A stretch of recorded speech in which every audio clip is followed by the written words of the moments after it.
salaamaaleykum mbokk internet yi ñu suivre ci Référence Actu ñu am mbégte ak kontaante di leen dalalaat ci seen émission gan gi tey nag suñu gan tey di Cheikh Tidiane Gueye bokk ci parti Awalé nekk directeur de cabinet et chargé du protocole du président docteur Abdourahmane Diouf Cheikh Tidiane ñu ngi lay nuyu. maa ngi leen di nuyu l'ensemble des téléspectateurs et téléspectatrices bu Référence Actu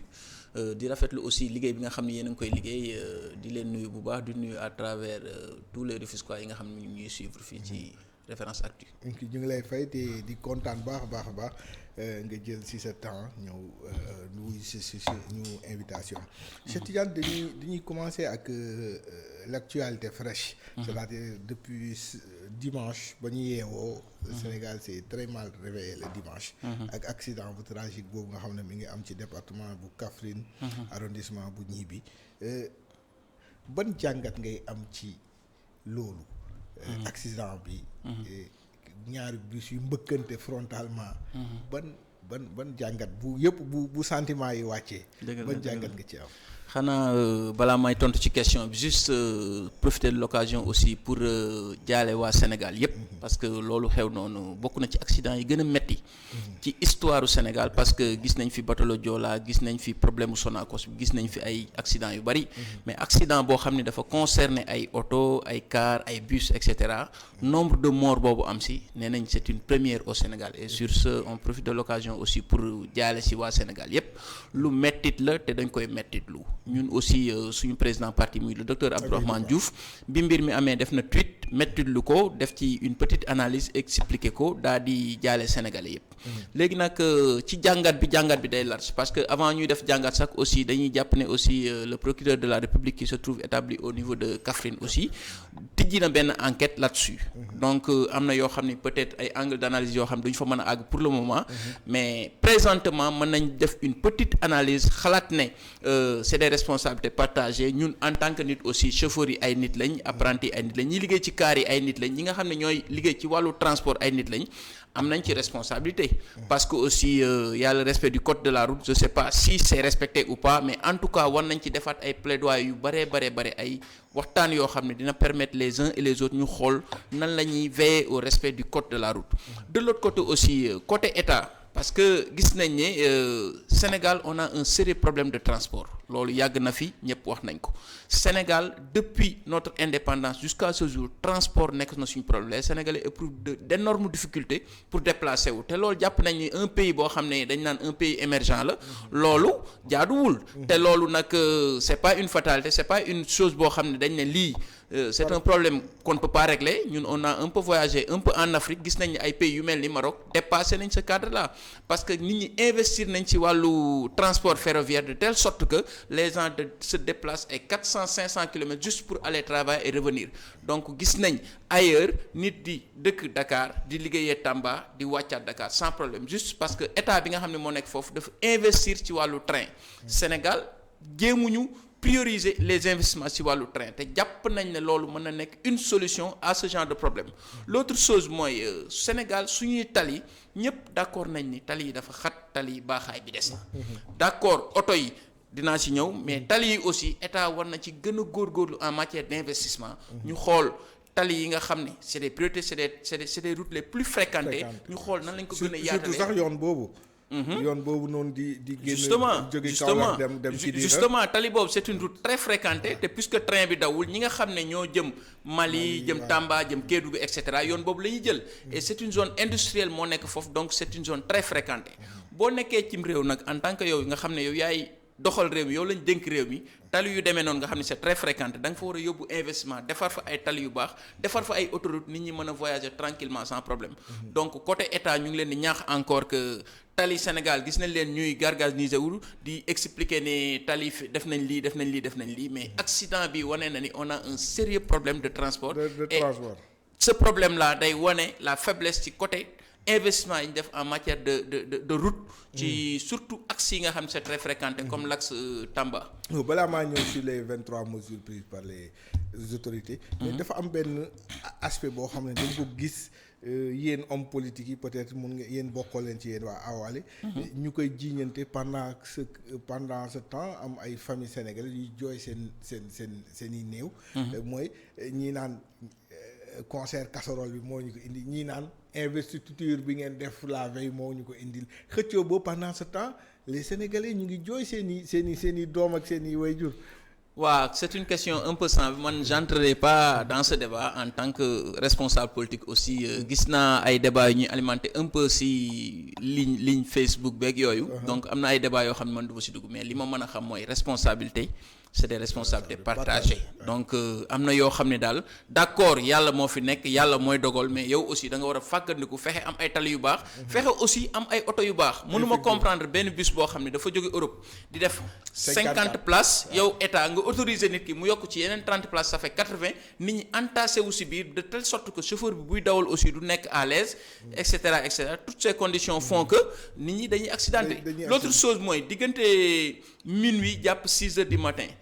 heure boobu guddi na lëndëm na c'est pas n'importe qui la ñu war a autoriser muy dawal ba pare yaa ngi yor responsabilité 50-80 personnes derrière toi ba pare nga nekk un jeune de rien du tout boo xam tu comprends pas les enjeux le bus tout ça c'est des problèmes donc loolu yëpp état moo war a taxawee noonu je ne dis pas que à 100% l'état est responsable mais en grande partie état bi moo war a taxawaay boo xam dina permettre citoyens sénégalais ñu voyager tranquillement et sur ce dañ war a xoolaat seen politique en matière de transport xoolaat sa politique en matière de transport nag da ngay xool ci réew yi nga xam ne ñoo ko réussir yu mel ni Maroc nga xool nan ngay insister aussi ci wàllu transport ferroviaire nit ñi di déplacer wu facilement et en sécurité mais Cheikh Tidiane li nga wax dëgg la mais dafa mel ni cri de cœur bi nga mujjee wax nii mooy revoir sa politique de transport état bi ils ont lancé les jalons yi démb parce que seen conseil interministériel bu ñuy def démb présidé par le premier ministre Amadou Ba gis nañ ñu jël 23 points ya nga xamante ne c'est pour améliorer le secteur du transport c'est pour aussi que li am ni parce que bi ñu déggee premier ministre mooy li am li plus jamais ça justement waaw 23 points nan nga gisee ces décisions man nag j'ai ce problème là avec le régime de Macky Sall parce que Macky Sall et ces gars là loolu mooy seen problème boo jëlee yeneen secteur comme secteur dund bi secteur mbay mi et cetera c'est toujours des mesures yoo xam c'est conjoncturel maanaam situation day am nga jël ay mesures pour man su fekkee yow dañ la fal cim réew bi am ay problème mu développement am ay problème mu transport am ay problème mu lekk am ay problème mu naan am ay problème mu emploi pour man soo tegee sa programme ba nit ñi voté la nga gagné bu boobaa da ngay teg ay mbir yoo xam ne dañ naan dans 5 ans dans 10 ans situation dina jóge point A dem ci point B ci baax jàpp naa ne bu fekkoon ne Macky Sall bi nga ko falee 2012 bu fekkoon ne am na un programme clair nga xam ne foofu zone industrielle la c'est une zone très fréquentée heure bii dañ nekkoon ci inauguration ay tali yoo xam ne ak ay autoroutes yoo xam ne pare na ba nga xam ne population yi dinañ mën a voyager tranquillement heure bii dafa war a nekk heure boo xam ne aussi ñu ngi inauguré train bi nga xam ne mooy jógee Dakar dem Tamba dem Kédougou nit ñi voyager tranquillement mais su fekkee da nga bàyyi ba situation am ñu fal la 12 ans nga toog fi 11 ans mu des la 1 an nga indi 23 points ne lii mooy régler problème bi peut-être ñi nga xam ne ñoo judd ñoo dul réfléchir bu baax peut-être ñoo lay gëm man mesures yooyu ñaawlu moo ko d'accord c'est des mesures yoo xam peut-être dañuy jéem a taf yëngal d'accord mais c'est pas ça qui règle le problème. parce que c'est quoi le problème donc? Lii régler problème bi mooy ñu def diagnostic bi et qu'on se lance dans le long terme ñu ne d'ici 5 ans d'ici 10 ans ñun kat Sénégal dinañ am un train qui quitte Dakar et qui arrive à destination à Tamba ou bien à Kédougou ou bien à Ziguinchor c'est bien possible les gens l'ont réussi ailleurs pourquoi pas nous d'ici 10 ans dinañ am ay autoroutes yu leer yoo xam ni dina dem ba Tamba dina dem ba Kédougou nga xam ne oto yi duñu mën a mbëkkante d'ici 15 ans dinañ préparer chauffeurs yi defal leen ay formation d'ici 15 ans d'ici 10 ans dinañ préparer Sénégal de telle sorte que dinañ am une usine boo xam ne fii day monter ay bus yoo xam ne made in Sénégal lay doon nga xam ne bus bi day pare ñu former sénégalais bi koy dawal préparer population bi nga xam ne ñoom ñooy voyager ci biir defar ay train defar ay tali ce qui fait que sénégalais bi day am choix entre day voyager train day voyager tali ou bien day jël avion yooyu yëpp c'est possible ñu réussir que fii ci Sénégal mais boo bàyyee ba accident am aussi nga ñëw à 1 an de la fin de ton mandat tu présentes 23 points yoo xam ne moom nga jàpp ne moom mooy régler justement c'est ça notre problème c'est la même chose moo ko arrivé ci autosuffisance en riz gis nga bi nga xamee ni Covid bi ñëw na yenn pays yi tëj seeni frontières ne exporté tuñu seen yenn produits yi sur le coup on a eu des problèmes pourtant quand il est arrivé ñun am nañ la vallée am nañ ndox am nañ suuf am nañ lépp mais pourquoi ñu tëju ñu ni d'ici 10 ans par exemple Sénégal bëgg nañ fexe ba nga xam ne li nga xam ne moom la ñuy dundee muy jóge fii muy ceeb bi muy diwlin ji ñu bay gerte gu doy teg usine boo xam ne moo koy transformer ñu am diwlin bay ceeb bu doy teg usines yoo xam ne ñoo koy préparer defar ko ba nga xam ne mën nañ ko exploiter ñu am ceeb mën nañ ko def la même chose sur l'oignon sur la pomme de terre sur la carotte et sur d'autres produits loolu c'est bien possible au Sénégal ñu mën ko am mais malheureusement suñu dirigeants yi nga xam ne ñoo fi nekk amuñu compréhension boobu. ci enjeu yi nga xam ne moo fi nekk sa leader nee na waa ji dafa am problème coaching ak casting. justement c'est ça coaching casting monitoring. waaw j'ajoute monitoring. parce que loolu mooy les prévisions que tu dois faire. ba pare da nga war a am une vision claire. teg ko pour développer le Sénégal une vision claire pour développer le Sénégal da ngay am une vision ci mbay mi am une vision ci càmm gi am ci une vision ci napp gi am une vision aussi. ci transport bi ba pare et tu te lances sur le long terme long terme mooy d'ici 5 ans d'ici 10 ans d'ici 7 ans dinaa jóge point A dem ci point B mais ay mesures conjoncturelles yoo xam dañuy jékki-jékki accident am ñu indi 23 points les 23 points après dañ koy wax ñaari fan après day nax saay du mujj fan te dañuy seetlu sax ni am na ci yoo xamante ne waxoon nañ ko fii mais ça a pas été justement c'est les mêmes questions qui reviennent sur location bi boo seetloo gouvernance su Macky Sall c'est toujours ça quoi c'est des mesures conjoncturelles le problème est là il faut prendre des mesures pour régler le problème d'accord mais loolu dina régler une partie du problème mais le problème reste encore entier parce que yow amoo vision amoo xam-xam te fi nga koy teg aussi baaxul te ressources humaines yi nga xam ne ñoo war a gàddu projet bi doxal ko c'est des ressources humaines qui sont pas bien préparées qui sont pas bien formées moo tax échec lay indi toujours ñu dem suñ deuxième point mooy si logique li nga doon wax mooy le rapport de la Cour des comptes si gestion fonds force Covid-19 tout à fait déjà am na coow les Sénégalais ont été émus de voir lii fa am carnage yi fa am justement mais xel mun na dal ci buñ ne rapport boobu noonu teg nañ ko ci loxo procureur de la République.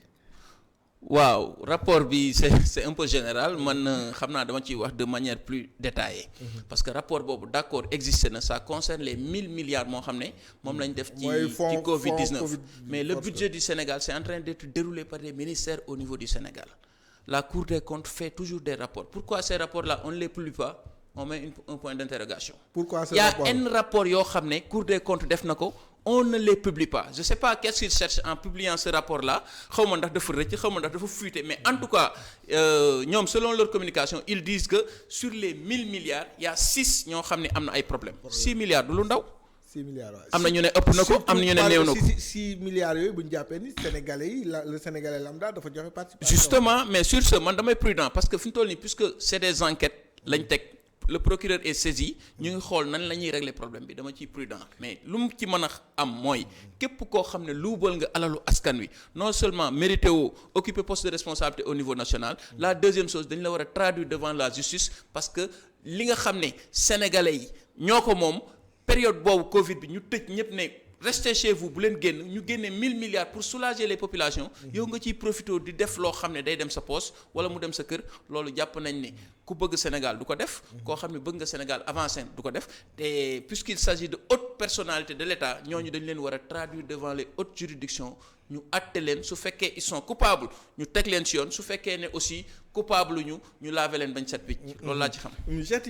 man au-delà de ce rapport jox nañ ko procureur c'est vrai qu'il y a beaucoup de rapports que quelqu'un a mis sous son coude. Justement. Il a même dit. Justement. Il y a énormément de choses yi xew.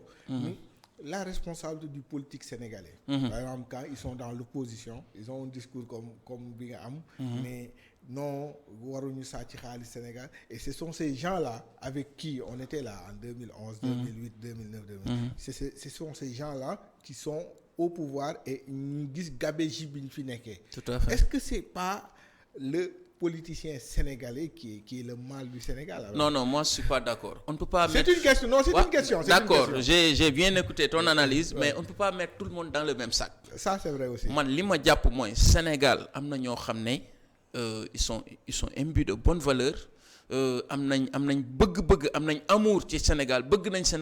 liggéeyal Sénégal nit ñu mel ni docteur Abdourahmane Diouf ak ñu ni mel ñooñu jàpp naa ni bis bu ñu leen wóoloo ba dénk leen réew mi am na yoo xam ne dootu fi am te ñooñu bari nañ ci réew mi léegi nag ñii fi nekk nii ñoo fi nekk depuis 2012 di def lu leen neex di sàcc suñu xaalis di def du n'importe quoi après président ne dafa teg kuddam ci yenn dossiers yi ñi nga xam ne ñoo ko proche ñooñu kenn du leen yóbbu tribunal ñi nga xam ne peut-être ñoo xam ne dañ koy xeex ils sont toujours en prison ils ont des problèmes avec la justice loolu jàpp naa ne doo xam ni moom mooy avancer le Sénégal moom mooy développer Sénégal te loolu nag c'est pas une fatalité c'est pas du fait que yàlla moo dogal loolu pour Sénégal demee non du tout c'est une situation qu'on peut bel et bien changer nan lañ koy changer mooy ñu changer li fi nekk nii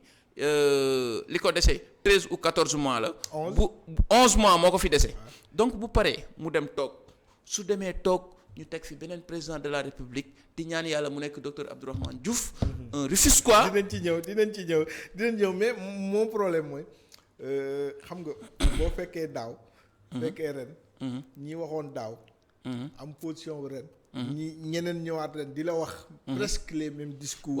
waaw mais les mêmes discours man je me dis je sais que am na des gens valeureux mais moi je dis ça mais est-ce que waruñu reformer je reformule alors autrement reformer la manière de faire la politique est-ce que politique dafa war a nekk jouissance dafa war a nekk nguuru est-ce que loolu parce que à ce point c'est ça qu'on voit. Mais c'est ce que je suis en train de dire je vous ai dit tout de suite que ñun notre leader c'est quelqu'un que les Sénégalais connaissent très bien. C'est quelqu'un qui est connu aussi au niveau international. C'est quelqu'un qui a eu à travailler au niveau de l'Union européenne. C'est quelqu'un qui a eu aussi à représenter beaucoup de pays africains au niveau des négociations de l'OMC. Nekk takk ay badge yoo xam pays africains yi ñoom ñoo ko yebal pour mu défendre seen économie au niveau de l'OMC. C'est quelqu'un aussi qui a travaillé ici au Sénégal, qui a géré le club des investisseurs, qui a géré la SONES, etc. Partout où il est passé, c'est de bons points. Donc kooku c'est pas du tic au tac qu'on dise que dañ bëgg mu diriger Sénégal dañ gis ce qu'il a fait comme résultat partout où il est passé dañ gis ne yóbbu na affaire yi ci kanam ci ay baax te sell na set na kenn mësu ko dégg ci ay wàllu détournement wala ne yeneen i mbir c'est dans ce cadre là lañ ne kii on peut lui faire confiance et de surcroît mu nekk un Rufisquois ñu ciy tàllal Rufisquois yëpp ak sénégalais yëpp parce que moom aussi ñëwul nii ren day politique dafa ñëw bind livre teg bind 397 pages teg ci table ji ne Sénégal lii lay proposé sa république sénégalaise justement mais bëgg ngeen président de docteur Abdourahmane Diouf ñu koy nuyu di ko nuyu bu baax a baax nekk le 5e président de la tout à fait ça c'est notre souhait ki fi nekk c'est votre choix tout à fait loolu dëgg la ñu ngi leen koy nangul mais il va falloir qu'il fasse que mu def face ak ki fi nekk je dis même pas les gens de l'opposition mais ki fi nekk à ce rythme ak li ñuy gis moom demul de non c'est ça c'est vous qui le dites yow peut-être yow suivre depuis quelque temps nous sommes dans une tournée au niveau national gisoo benn activité gisoo benn mbir boo xam ne xew na fii Sénégal te loxo Abdourahmane nekku ci non comprendre sama dama ne il va faire face à quelqu'un boo xamante ne pertegul présidence élection présidence de la République depuis mu nekk fii il va faire face à président Macky Sall ki nga xamante ni kii demul li ma dégg ak li ma gis kii day mais il est en train de poser les jalons il y a pas longtemps proposé na opposition bi ñu def une motion de censure au niveau de l'Assemblée nationale opposition bi aussi dem def une proposition de motion de censure au niveau de l'Assemblée nationale. Malheureusement juboo amuloon ba nga xam ne mën na sotti mais loolu yëpp c'est des actes qui montrent que kii bëgg na régime bi fi nekk jóge fii ñu teg fi ñoo xam ne dañ bëgg Sénégal dañuy doxal Sénégal parce que ñii fi nekk nii intérêt étranger yi lañ fi nekkee ñëpp xam nañ ko ñooñu intérêt étranger la ñuy défendre fi mu toll nii gisoo un champion boo xam ni c'est un Sénégalais ñu ne moo géré lii moo géré là c'est des gens qui font juste de la sous-traitance mais les gros marchés les grands chantiers on les donne aux étrangers on les donne aux Français aux Chinois aux Turcs loolu moo nekk Sénégal sous Macky Sall léegi nag moom avec son équipe ak ñi nga xam ne ñoom la àndal di liggéey ak sénégalais yi bu ñu ñëwee dañ bëgg un Sénégal boo xam ne avant kenn di jariñu ce sont les Sénégalais d'abord. mais man waxaguma tu es un très bon communicant. Ça je te le concède. Un très bon communicant qui vend son produit. jërëjëf ça je dis à docteur Abdourahmane Cheikh Tidiane il est excellent. mais man ñëwuma foofu mais balaa ngeen fi nekk balaa nga naan naam ne fa. mais président Macky Sall il est candidat il va dem à l'assaut de son second quinquennat. yéen ngeen ne du bokk pourquoi du bokk. waaw mais loolu moom j'espère que ça doit plus être un débat boo demoon ci école élémentaire. tu écris une phrase au tableau. Tu écris que le mandat l'article 27 dit que le mandat du président de la République est de 5 ans et à côté il met nul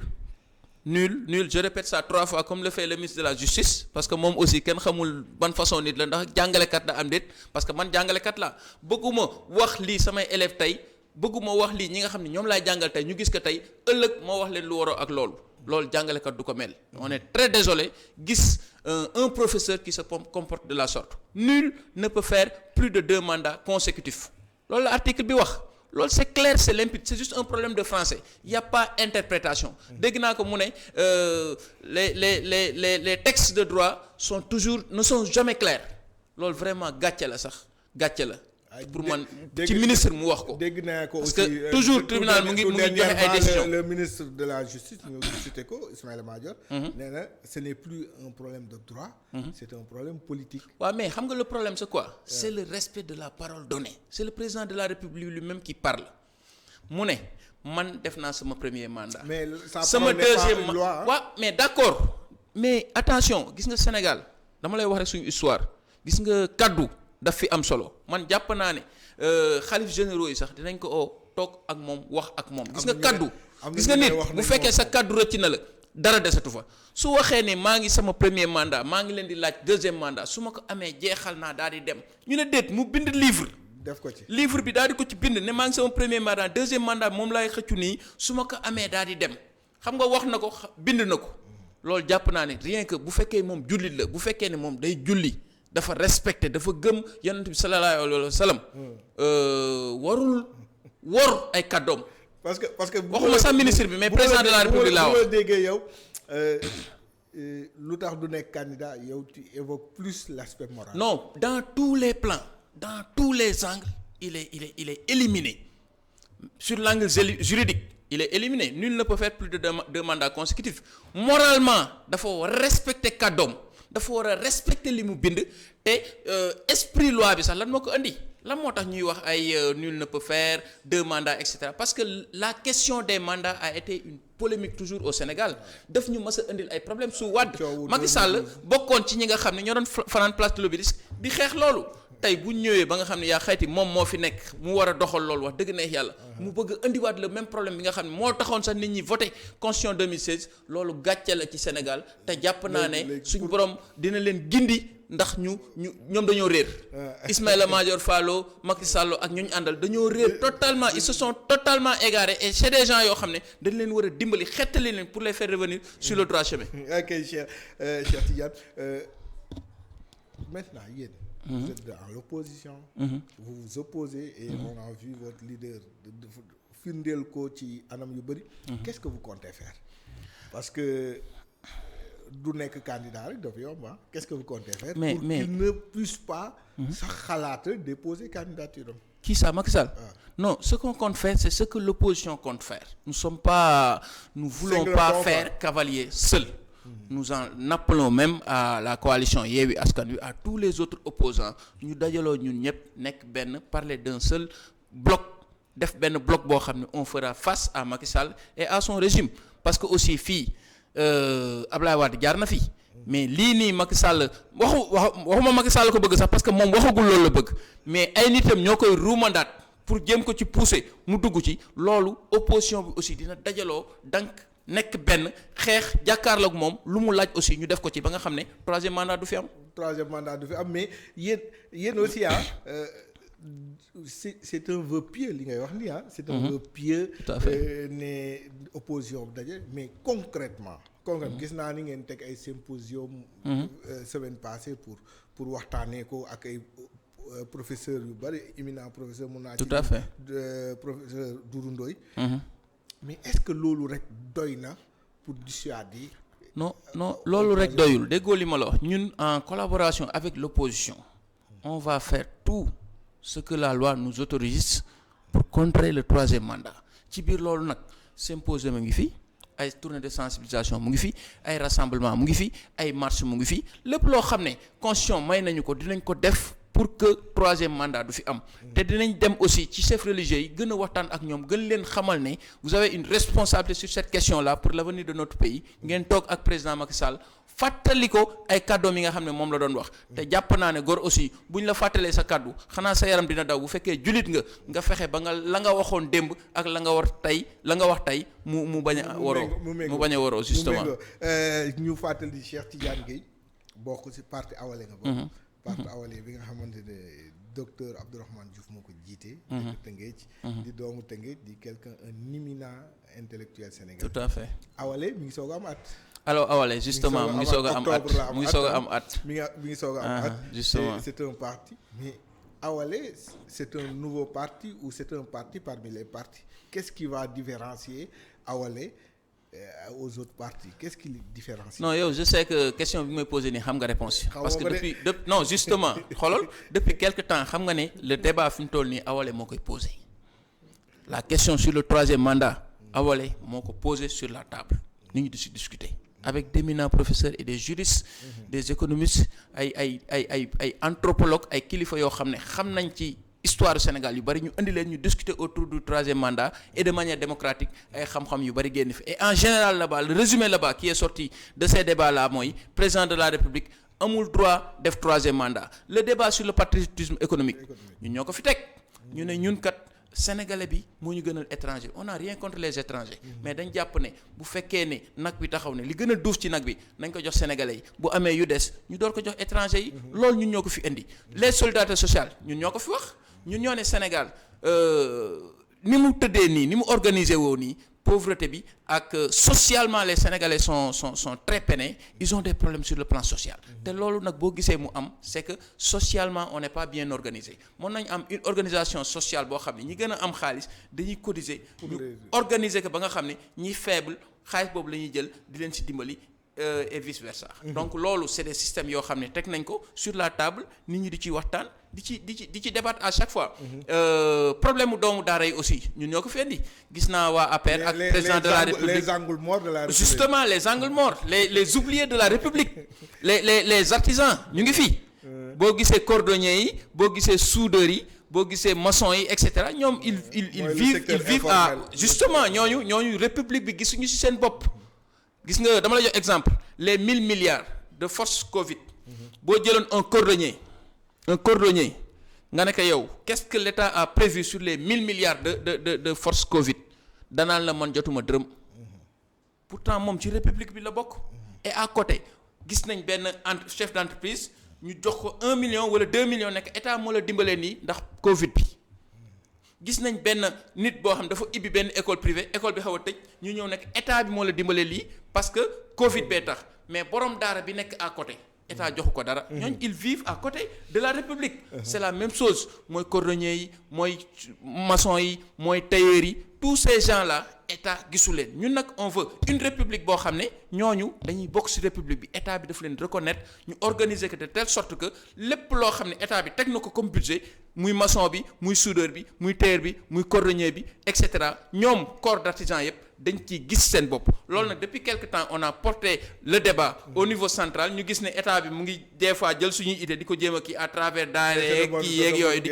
justement mais nag ils le font très mal parce que mënoo fi nekk 12 ans mënoo am un mandat de 12 ans nga def 11 ans defoo ko et la dernière année nga bëgg a dajale artisans yi ne da ngay régler sa problème ne da ngay bëgg a dajale ñi nga xam ne mooy nitu daara ne da ngay régler seen problème du noonu pour man dès le début du mandat ngay teg un système boo xam ne à 5 ans à 10 ans avant muy arriver à terme ñooñu ñëpp dañuy dugg bokk ci république bi gis seen bopp. loolu nag le docteur Abdourahmane Diouf indi à travers une république qui est sénégalaise et pensée même par les Sénégalais. ci république boobu qui est sénégalaise parce que la proposition politique de Awalé li ci ëpp solo mooy c'est une proposition d'une démocratie de concordance. De concordance justement. Cette démocratie de concordance mooy lan. parce que démocratie dañu jàpp ni ku gagné yaay jël raw gàddu la quoi. yéen ngeen ne non démocratie de concordance. waaw démocratie de concordance boo ko déggee dafa am démocratie boo xam ne moo fi nekk mooy c'est la démocratie de concurrence dañ gis ne Sénégal maak yow ñuy xëccoo gagné naa yow gagné woo gagné naa man maay occupé yépp yow malgré am naa 51% yow 49% nga am yow mi nga xam ne yaay am 51% yaay gérer lépp loolu jàpp nañ ne ci li nga xam ne moo jëmale Sénégal ginnaaw ci la bokk. parce que 49% yooyu ay médecins nga fa ay kilifa nga fa ay diplômés ay ingénieurs et cetera ay xam-xam yu am solo génn na foofu ci seeni programme ñu ne façon démocratie boobu nga xam ne c'est importé de la France ñu ñëw indi ko fii suñu dëkk arrangé wuñu parce que ñoom ils ont des pays à gérer ils ont tout ils ont réussi beaucoup de choses sur le plan développement nous on a des pays à construire justement pour construire un pays nag on a besoin de tout le monde. su fekkee ne yow 51% nga am nga ne 49% yëpp dañuy dem opposé wu ak yow loolu baaxul léegi nag loolu moo tax ñu indi démocratie de concordance une démocratie de concordance ne dit pas que opposition di am opposition day am ku nekk dañ lay jox nga gérer en fonction proportionnellement ak la askan bi jox léegi nag ña nga xam ne askan bi joxu leen wala néewle nañ ñooñu peut-être duñ bokk ci ñuy gérer ñooñu ils doivent se poser avec la manière pour que ëllëg avec les discours qu'ils tiennent ëllëg bu élection jotee bu ñuy war a falaat incha allah ñu jóge ci 10 dem ci 15 20 ce qui fait que bu ñuy taxawal gouvernement bi ñoom ñu mën a jot donc démocratie de concordance képp koo xam ne daf la wax ne ça tue l'opposition c'est pas vrai day am opposition mais opposition bi dañ koy encadrer dañ koy organiser de telle sorte que ñi nga xam ne ñoo yor la majorité ñooñu ñooy décider ñooñu ñooy diriger loolu nag day wàññi doole président de la République parce que au Sénégal aussi suñu problème principal mooy président de la République nit la koo xam ne dafa bari doole démocratie de concordance bu ñëwee nag day wàññi dooleem bu baax a baax te loolu jàpp nañ ne mën na suqali Sénégal li ngay wax nii doole président de la République et pourtant suñu loi sax am na doole gi président di doxalee boo xamante loi joxu ko mais ils ont fait de sorte que mu yor ko c'est-à-dire Assemblée nationale daanaka moo koy diriger mooy tànn le président mais est-ce que aussi ce n'est pas un problème d'homme est-ce que c'est pas un problème d'homme par exemple li ñuy doxal nii est-ce que nekkul nit ñi koy doxal ñoo mënul doxal rek wala ñoo doxalul yoon mais bu ñu jarul ñu koy changer complètement que ñu continuer avec des hommes à la place qu'il faut après pour mu dox. mais quels que soient les hommes aussi ak seeni niveau ak seeni diplôme ak seen background et tout su fekkee texte yi nga xam ne moo ñu régir baaxul du ñu dem ñun jàpp nañ ne constitution bii fi nekk moo baaxul. kon yéen da ngeen di propose ñu changer constitution. justement bu ñu fi nekkee incha allah dinañ waxtaan ak sénégalais ça va demander du temps dinañ expliquer wax leen ni constitution bi baaxul parce que constitution bi dafa jox président de la république doole ju bari te doole jooju souvent nit boo ko joxee yenn doole yi il a tendance à en abuser. le pouvoir absolu rend fou ou bien taux absolu rend absolument fou loolu moo dal président de la république su fekkee yow da nga am doole ci justice. am doole ci assemblée nationale am doole ci gouvernement bi am doole ci population bi finalement yow bu la neexee nga toog sax ñu war a jàpp kenn nga ne j'ai mis le coude sur tel ou tel dossier donc loolu dañ jàpp ne du loo xam ne mooy jëmale Sénégal kanam léegi nag Sénégal li koy jëmale kanam mooy ñu wàññi doole président de la République fexe intégrer le maximum de connaissances ñi nga xam ne ay borom xam-xam lañ ay borom diplôme lañ ay xarañ lañ et tout ñu boole leen ñoom ñëpp boole leen seen xam-xam ñu développer Sénégal dama la jox un exemple avec la démocratie de concordance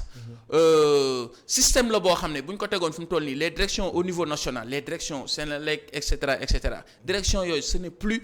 président de la République day taxaw nii rek tànn ku ko neex dañuy def appel à candidature loolu moo nekk ci livre bi. bu ñu defee appel à candidature les 3 meilleurs sénégalais yi nga xam ne jugé nañ ni c'est les meilleurs le président est obligé de choisir quelqu'un parmi ces 3 ak yeneen réformes yoo xam ne ñu ngi ci biir loolu démocratie de concordance moo ko wax te il est grand temps sénégalais épouser ko gën ko xam te incha allah jàpp nañ ne bu ñu ko tegee dina développer Sénégal bu baax a baax parce que ñi nga xam ne ñoo gën a nekk les angles morts de la République gisuñu seen bopp qui vivent en marge de la République ñooñu dina leen indiwaat boole leen ci République bi ñu gis seen bopp. ñu gis seen bopp. mais li nga wax ñoo yëpp baax na neex na si bari na. mais du am bu président Abdourahmane Diouf docteur Abdourahmane Diouf faluwul. est-ce que comment vous comptez faire pour fal ko parce que suñu temps mi ngi jeex. comment vous comptez faire pour fal ko surtout en sachant que dañu génn ci ñaari élection gisuñu fii surtout à Rufisque fii mu dëkk. mu war a nekk base gis nañ Ousmane Sonko à Ziguinchor gis nañ keneen bon même si bu dee moom nee na gëmul base politique. gisuñu benn base électorale boo xamante ne mu war na mun a porter.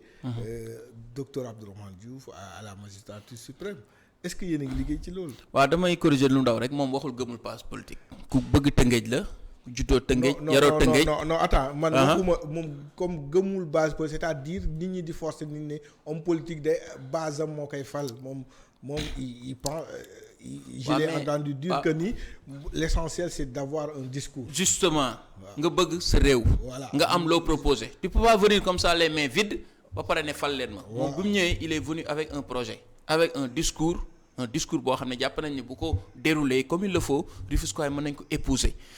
yàkkamtiwul nag c'est pas quelqu'un qui est pressé parce que ñooñu nga xam ne ñoo nga fii lim seen parti c'est des partis qui ont existé depuis très longtemps ñun suñu parti vous avez dit tout de suite que ça vient juste de fêter son premier anniversaire nous venons juste de faire un an ci parti nga dem élection loolu yombul y a des partis yoo xam dañ judd 2 ans après élection am ñu ne non on se prépare encore ñun dañoo juddu rek dem élection avant ñuy am at donc li nga xam ne moom la ñu sénégalais yi jox xeebuñu ko ñu ngi leen ci sant di leen gërëm liggéey bi nag tàmbale nañ ko ñu ngi ci terrain bi di liggéey nuit et jour di def des tournées di seeti kilifa yi di seeti sénégalais partout où ils sont gis nga image yi Abdourahmane mu ngi dem partout au Sénégal te bientôt incha allah dina def une tournée à travers la diaspora expliquer sénégalais yi ak sénégalaises yi li nga xam ne moom la nam def incha allah bu nekkee président de la république loolu mooy actualité et que ñu ngi ñaan yàlla def ci jàmm parce que aussi quoi qu'on puisse dire il faut ñu gëm yàlla ni yàlla mooy fal yàlla nag bay sa tool la mu laaj comme travail dinañ ko def mais li ci des dañ koy teg ci loxo yàlla incha allah ñu ngi ñaan yàlla président de la république bii di ñëw en 2024 nekk un Rufisquois et bu boobaa mu nekk docteur Abdourahmane Diouf au grand bonheur de Rufisque parce que aussi gën a jege gën a yaay yaa ma ko gën a xam Tëngéej aussi waxuma la Sénégal mais bokk na ci dëkk yi gën a arrière te xoolal Tëngéej fi mu jaar ci politique yëpp de Mbaye Jacques jusqu'à maintenant il y a beaucoup de choses il y a beaucoup de leaders politiques qui se sont succédés ici à Rufisque mais looy gis Tëngéej c'est des problèmes d'assainissement Tëngéej amul tali bu baax Tëngéej amul assainissement jeunesse su Tëngéej bi c'est une jeunesse un peu justement c'est très difficile au niveau de Rufisque les femmes les jeunes les écoles les entreprises rien ne marche à Rufisque la mer ça avance autoroute à péage ñaata entreprise ñoo fi jaar c'est des exonérations fiscales moom la ñuy defal entreprise yi nga xam ne moo fi nekk état defal leen ko les impôts locaux mairies yi duñ ko jot c'est des problèmes à n'en plus finir donc jàpp nañu suñu amoon un Rufisquois à la tête du Sénégal ce serait la grande occasion aussi de trouver solution à tous ces problèmes au grand bénéfice de Rufisque. Est-ce que les Rufisquois ñoom gis nañ seen bopp ci docteur. loolu moom damay relativiser rek Rufisquois dañu gis seen bopp ci docteur bien sûr. docteur c'est un Rufisquois mu ngi juddoo Médine màggee Colobane Guy Mouride yaroo Colobane Guy Mouride jàngi jot mu jàngi ñibbi si Sénégal daal di toog di liggéey ay parents nekk fii mu ñëw di saafonteeg nit ñi di kaf ak nit ñi di réew ak nit ñi di def ay propositions à l'endroit des Rufisquois di saafonteeg jeunesse bi di saafonteeg soxna yi ak groupement de femmes yeeg ñépp mu ngi koy def à travers ñi nga xam ne ñoo koy représenter au niveau de la base encore une fois maa ngi lay wax ni Mohamed ñun on n'est pas pressé. C'est un parti qui vient juste de faire une année. Et puis on n'est pas omnibulé par la gestion du pouvoir non dañuy nekk président par force jaral nañu lii non dañuy liggéey li ñu war a liggéey li ci des ñu tekk ci loxo yàlla parce que yàlla mooy fal. mais bu yàlla ne Abdourahmane waaw jeex na takk. loolu moom jeex na takk Aar Sénégal c'est derrière nous. toll ni on travaille sur le projet Awalé. 2024 sama dernière question. Abdourahmane 2024 ci la ñuy liggéey. sama dernière question. c'est un peu personnel peut-être. est-ce que du woon erreur ci Awalé. mu ànd ak Aar au lieu de Yewwi parce que tout le monde attendait le duo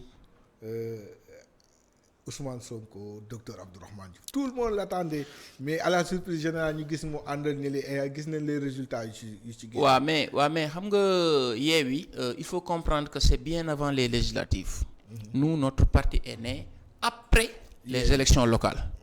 parce que bi ñuy créer Yewwi Awalé existé wul. Effectivement. Donc loolu on n'a aucun problème avec Sonko et Khalifa Sall et autres c'est des amis c'est des gens yoo xam ne ñoo nekk ci opposition bi dañ leen di féliciter encourager ci xam ne liggéey bi nga xam ne moom koy def mais ñun fi mu toll ci li ñuy liggéey mooy opposition yëpp dajaloo nekk benn faire face à Macky Sall ces problèmes de Yewwi Aar et cetera c'est derrière nous fi mu toll nii ñëpp a war a dajaloo def bloc jàkkaarloo ak Macky Sall c'est ça la donne c'est ça la nouvelle donne. Macky Sall ci yoon mu dem. Justement awale ko ci yoonu dem bi mu dem après ñun ñu xool le candidat de l'opposition le mieux placé aussi ñëpp jàppale ko mu daaneel Macky Sall su fekkee en cas dañ dem deuxième tour y aura un candidat de l'opposition le mieux placé